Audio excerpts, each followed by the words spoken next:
নিষাদরাজ, আপনার অনন্য প্রীতি ও অনুরোধের জন্য আমরা এখানে ভোজন গ্রহণ করে নিলাম।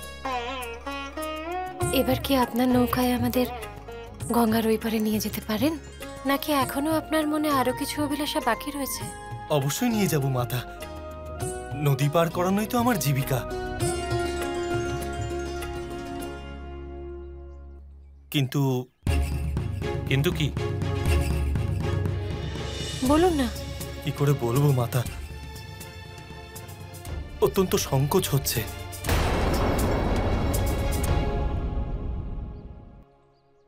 আমি প্রভু রামকে আমার নৌকোয় তুলতে পারবো না। কৈবর্ত, তুমি জানো তুমি কি বলছো?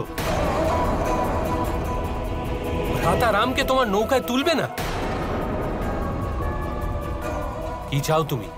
নদী পার করানোর জন্য কি আমাদের ভালোবাসা নয়, বল প্রয়োগ প্রয়োজন হবে?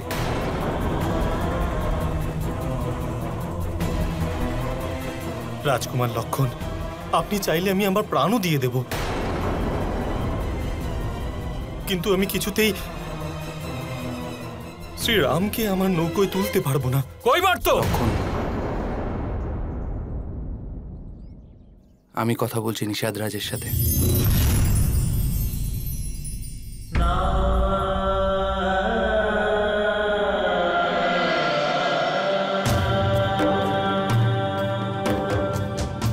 মিত্র কৈবর্ত,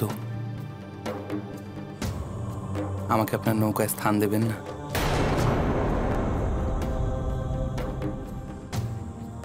তাহলে বলুন, আমাকে গঙ্গা কিভাবে পার করাবেন? আমি শুনেছি প্রভু যে আপনার স্পর্শ পাওয়া মাত্র মাতা অহল্যা পাথর থেকে নারীতে রূপান্তরিত হয়েছিলেন।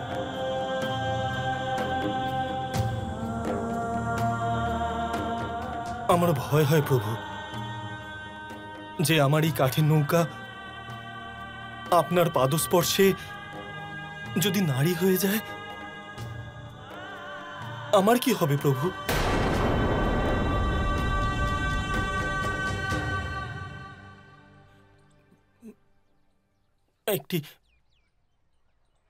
একটি উপায় আছে প্রভু।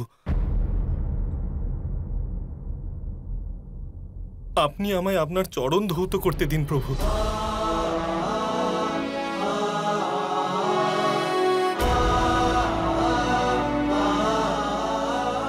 আপনার চরণ ধৌত করতে দিন, তারপরেই আমি আপনাকে আপনার নৌকোয় নিয়ে যেতে পারবো।